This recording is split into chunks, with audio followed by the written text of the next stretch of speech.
You're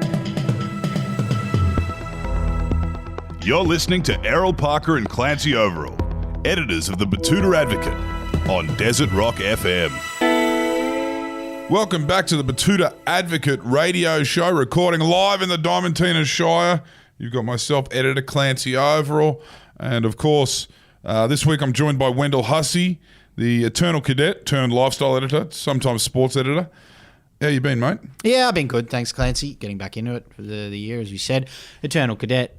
Look, one day I'll work my way up. But one day you'll get on one of the big jobs. And yeah. This might be the day, actually. We've got an icon of Australian music. Australian music icon. But I think for all intents and purposes, we're going to say Queensland icon, because when we're talking about music, Queensland often suffers a bit of a brain drain south. And I wouldn't say that today's guest would have been a part of that, because Robert Forster from the Go-Betweens bypassed those greedy southern cities of Melbourne and Sydney and, went on tour around the world, straight from Brisbane. But he never sold out. Never sold out, always stayed true. And as we speak to you now, back home in Brisbane, Robert? Yes, I am. I am in suburban Brisbane and very happy. And, yeah, it's not too hot today. It's been a magic summer. Yeah. Very mild, and the last week it's picked up and sort of reminded us of how tough it can be. But today is a little bit better, and yeah, lovely to be talking to you guys. Now, I want to talk to you a little bit about what has informed your career. Firstly, geographically, we're talking about Queensland. You would have seen some hot summers, and I feel like the climate, particularly when the Go-Betweens first started, informed it politically and, weather patterns. Everyone around Queensland can kind of... isolation was a big factor back then too, I imagine, actually being, your own little kingdom up there in Queensland. But what was it? Where did you come from before Brisbane? Were you always born and bred Brisbane? Yes, yeah. I was born, the first 5 years of my life were lived around Clayfield and Hendra, which is where my family were living, like extended family, which is more like oldie worldy, nice suburbs of Brisbane. And then my parents sort of went out to one of the new suburbs, and building a house on an estate type thing. Yeah. In the very early 60s. And basically I'm in the same suburb, and it's where I grew up. So all of that sort of upbringing in the last 20 years of my life have been quite static. It's between about 1980 and 2002 that I was sort of moving around a lot more. Now, I'm going to surprise you here, because while you are one of our great musicians, there's also our hidden talents, and I've done a bit of research. I'm going to read you a little something that came from a school newsletter many moons ago.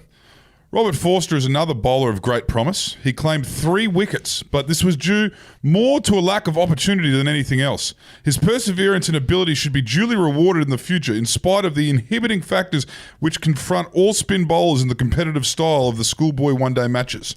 Where'd you get that from? The archives of your high school. All right, yep. Was that ever a thing? Was that ever on the cards? The world of spin bowling can be, in Australia, can be divided into 2 halves. Mm-hmm. There's before Shane Warne and there's after Shane. I was wondering if that was the before and after moment. That's the subtext of what you're reading there. It's basically, back in the 70s when I was playing at school, and then I played some grade cricket in Brisbane for a couple of years. Like the spinner would be brought on when, 2 batsmen were completely entrenched, hitting the quick bowlers all over the park, and then the spinner would come on, at 3 for 200. You know what I mean? And you're expected to. But then Warne came and changed everything, and now when I walk around the suburbs and I see kids playing in the parks, everyone's bowling leg spin. Yep. You see a complete mix-up. That did not happen back in the 70s. Yeah. Being a spinner was a really hard job, and that's what I sort of I think that cut a lot of careers short. I think spinners just gave up, really. and then came the revolution, and now it's a whole different game, and it's great to walk around and see spinners, just playing suburban cricket, and of course that goes all the way through now to international cricket. So Shane Warne, he changed cricket. That's no exaggeration. Yeah, I mean, a lot of people don't like it when we do this, but we are drawing a metaphor between sport and art right now. And, back in the era, you're telling us you were a spin bowler, pre-Shane, in the era of Dennis and Lilly. Yes. That 20 BSW before Shane Warne. Yeah, 20 BSW, BSKW.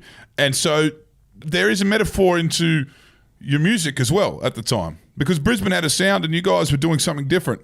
Even though your sound is obviously synonymous with your home, and there's now a bridge named after you all.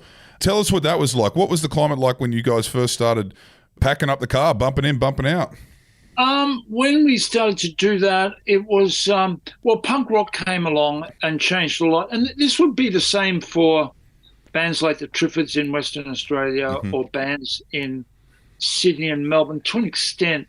Basically, before that, you had to have about 3 hours of cover versions. You had to be able to play, Led Zeppelin 4. So that weeded out a lot of people. So bands were very proficient at playing cover versions. Yeah. And suddenly punk came along. And if you had something to say, and if you could write some songs that were saying something, no matter what, the door was suddenly open. And that's when the go-betweens came in. That's when a lot of bands came in around 1978. And the Brisbane scene, like the punk scene, the post-punk scene in Brisbane from 1978 on, next couple of years was very vibrant, was very good. And so everyone was very supportive of each other. And so there was just a change from 3-hour cover version bands to 20-minute bands. And that's when the go-betweens came in. Was there a lot of songs written about smoking bongs back then? Because that feels like a lot of Brisbane punk now. No, Brisbane was, well, if you did, you'd have the Queensland police force, at your door the next day.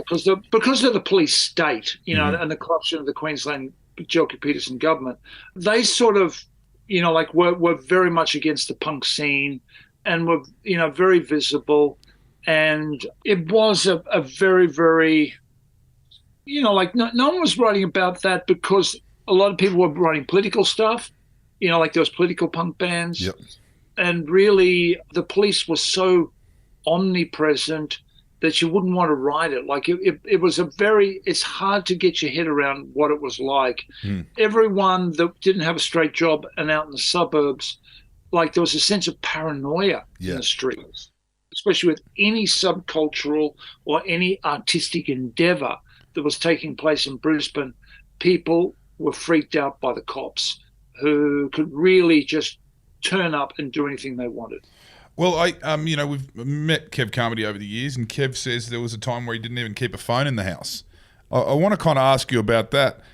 We interviewed a band the other day, actually, called Speed. It's a hardcore band. Interview will be coming out in the next few weeks.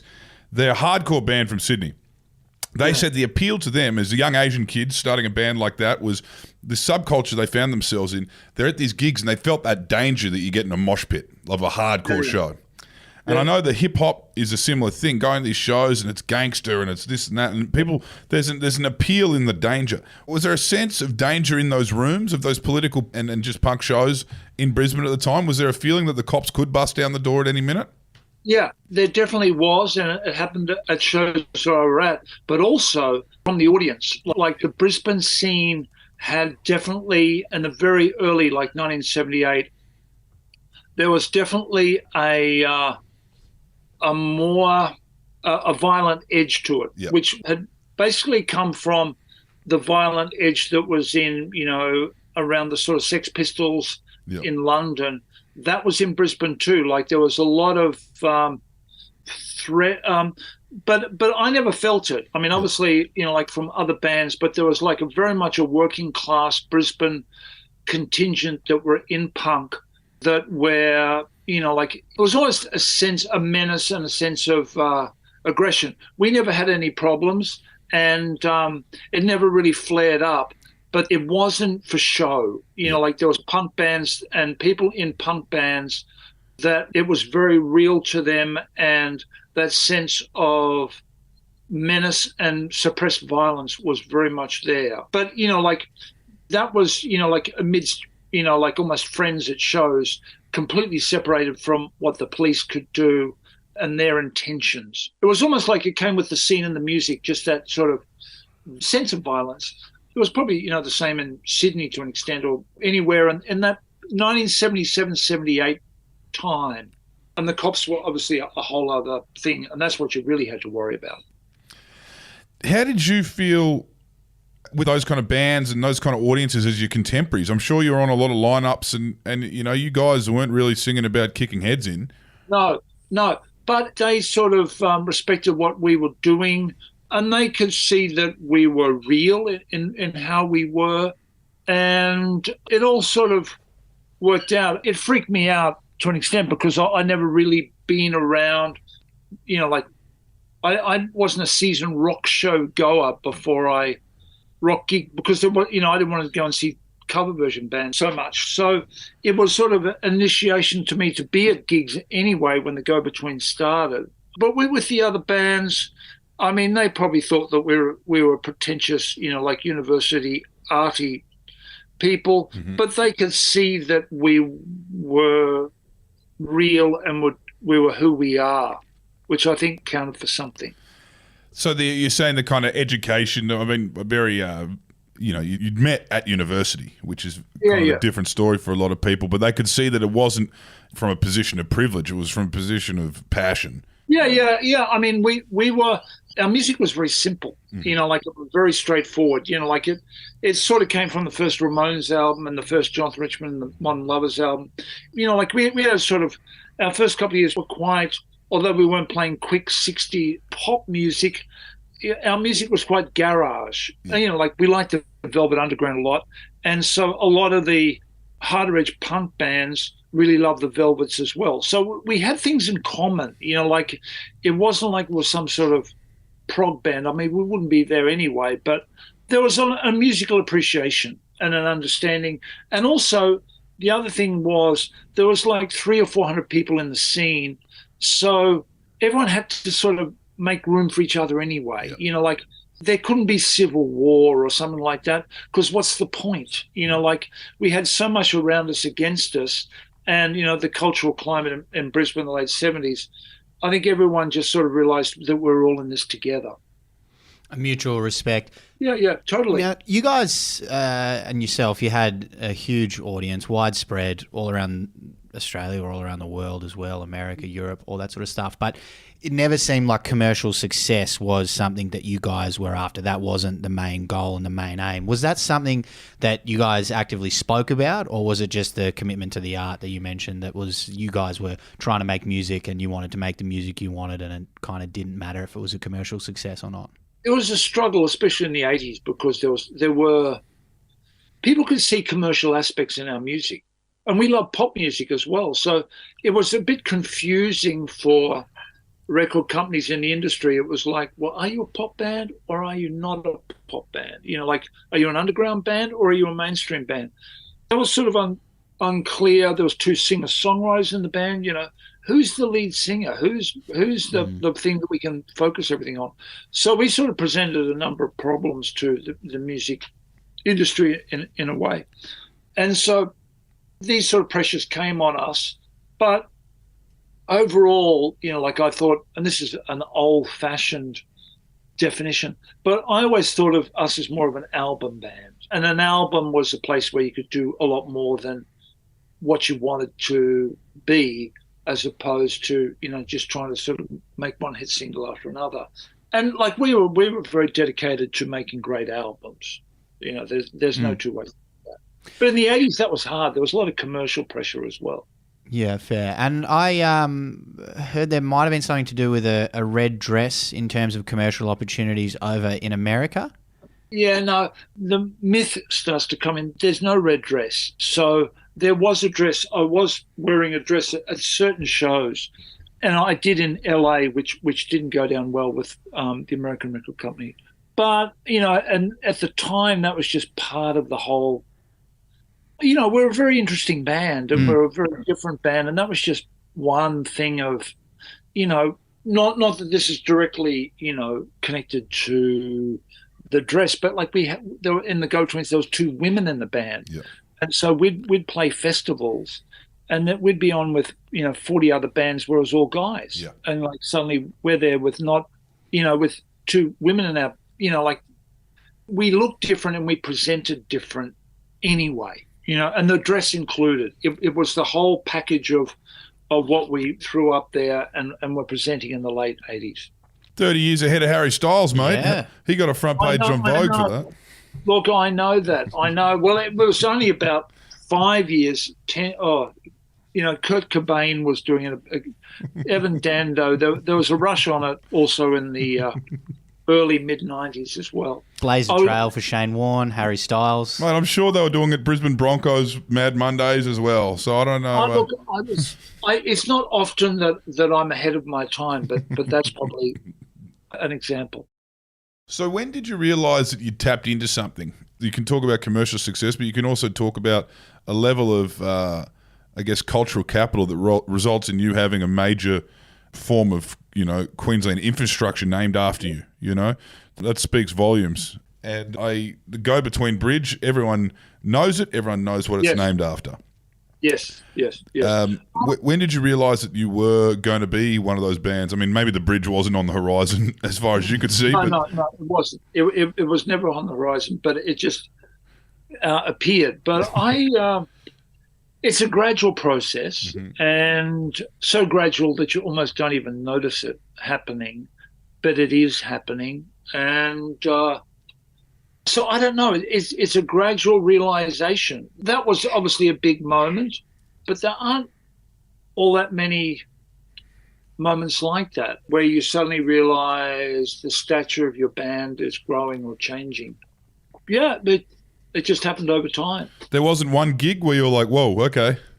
No, yeah, but that'd even be going back further. I can remember we played Glastonbury in like 1986, like a big festival in the countryside in England. And like suddenly we were playing to about 10,000 people there and we were really reaching them. And so that was a moment where we'd been a club band and suddenly you're on a festival with 10,000, 15,000 people for you, and they're not walking away. Yeah. So that was a moment where it's like, oh, this could go further. There was opportunities there that the day before you didn't see, and then suddenly it becomes apparent. There was a thing, particularly, it's still around today, but particularly when you were, in your 20s, was very popular for, middle class, working class kids in Brisbane to relocate and visit London, more so than any other cities. There was even a movie made about it. All My Friends Are Leaving Brisbane. I remember that one well. What was it like for you guys as part of the Kangaroo Court, the London push? How did that feel? And was it very much like the authors that came before you? Were you transplants in another city? Good question. To an extent, yes, because it's always very hard to break into. Yeah. The English in London is very cliquey. You haven't gone to. It doesn't matter. You mightn't have gone to Eton, and that keeps me out of the Eton crowd. But it also, if it's you haven't gone to the local high schools, you haven't played in the local sports clubs. Yep. You haven't got any relatives there. That really cuts you off and throws you into. We were living in areas and we were like meeting, like a lot of Irish people and Scottish people. And that's the sort of crowd that we're also moving amidst, were other people that had come to London and were living, in squats and in, like tower blocks and stuff like that. Were people that had come to the cities from, Dublin or Glasgow. And so we were like, well, we're the Brisbane of that, or there's a Sydney thing of that, But obviously, like we were mixing with Australians, but also just through the meeting other bands, we were meeting English people, but they're in the music business or something like that. There was no there's very little social mobility in London. It's really hard to get out of the gutter. And so you realize that fairly quickly, and you just get on, and do what you got to do. I read in the Good Weekend article about, the share houses and the life you were living over there. A few names come to mind. Nick Cave being one of them. With people like that, your careers kind of follow a similar trajectory, or you're at least adjacent to each other throughout your career from that point. Is there a feeling when you meet someone like Nick Cave in your 20s, was there a feeling then that Nick Cave's going to be Nick Cave as we know him today? Did you ever get those feelings, or was there one of a million of them? No. With him, he was living such a dangerous life. Yep.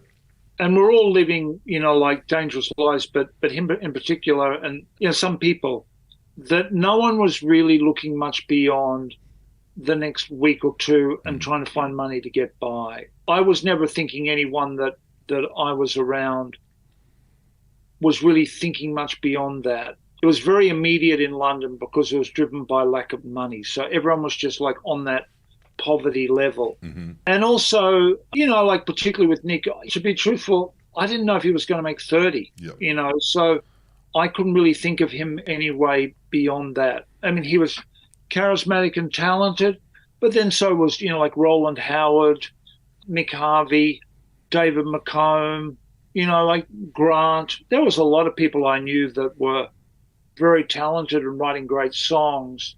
And I never thought of David McComb becoming a rock star, or Grant becoming a rock star, or Nick or Roland. We were too much in the trenches to really be thinking about that. And there was a lot of alcohol and drugs around. So who knew who was going to have a long life? Yeah. Can I ask, when you were down in the trenches there in your 20s and maybe 30s, your dad was a fitter and turner, your mum was a PE teacher, I believe. How were they going when you were down in the trenches there? Were they worried? Were they pushing back? Were they asking things, or did they let you just have fun? Were they aware? I think they were. They never said anything. I think they were worried, definitely worried. First of all, they were relieved because, I was at university, but I was failing and just all over the shop. And suddenly they could see that music saved me, working with Grant. And suddenly, our first single comes up and I'm in the press, I'm in the Courier Mail, and that meant something. Do you know what I mean? And so there's some respectability, and they can see that I'm doing something. But that's 1978. But as the 80s go, they'd see me on tour. We'd come back from England and tour, and then I'd spend a week or two with mum and dad. And they could see I was getting thinner and that I was, looking weirder every time I'd come back. Mm-hmm. They must have been worried. And then I just sort of, mum would wash my clothes, I'd eat food and sleep for a week, and then I'd just go back off, like it'd be, I'm going back to London, or I'm going back on this tour. So they'd sort of bandage me and get me all up. And they're so happy to just have you home that they're not going to... Yeah, they're very happy to see me home. So I think that through the 80s, they could see that, the career of the Go-Betweens was going on. But, I was still the same person. But, especially when you're home, any pretenses fall away. But they must have seen I was getting thinner and weirder. And then, so I was aware of that, of course. And, it was unfortunate. But, that's just what I was going through. And, fortunately, it sort of changed, and life became a little bit more stable for me and for them when I was in my early 30s. Now your kids are playing music too. Yeah. How do you engage with this lifestyle that they've when you look at it as something for them? There's a big chance that even any musician today probably wouldn't be going as hard as I'd say our pioneers and stalwarts of rock music in Australia and Queensland. But that's also something you now have to think about as, do as I say, don't as I did. Yeah, yep. Well, I think my children, know my past, and so they can see, I had to pay a price, for my drug taking. I was diagnosed with hepatitis C. They saw me go through, 2 years of hell in terms of treatment for that, and I've talked about it with them, the whole shebang. And so I think that they can see what I've been through and can make choices with that. And as I say, I've spoken like with them. And I think all you can do is really bring up your children as best you can and be open with them. And they go out into the world, and you just hope that they take certain values, certain ideas, certain experiences, certain ideas with them as they confront all this sort of stuff. Yeah, I've been listening to Goon Sax, actually, your son's band. I kind of want to talk now more about this family affair. You're not exactly the Von Trapps, but you've all been working together on this new album, The Candle and the Flame. Can you kind of tell us a little bit about all this? Yeah, it wasn't a planned album. That's the main thing that I have to say to you. It was an album that came out of particular circumstances. My wife, Karen, was diagnosed with cancer. This was in July 2021. And so through her first periods of chemo, and I played music with Karen. We've been married for 31 years at that time. And so we've played music at home a lot, and music's been something that we've done in the house just as a domestic pursuit since the time that we met in the late 80s. And so in this time of her diagnosis, we turned to music again. And so we just started to play some songs at home late at night, and we found that took us, as music can, into another world. And the present day problems and what you're facing through the day can fall away very quickly. And so we started playing some new songs that I'd written as just something to do at night to take us away from hospital visits, doctors, all that sort of stuff.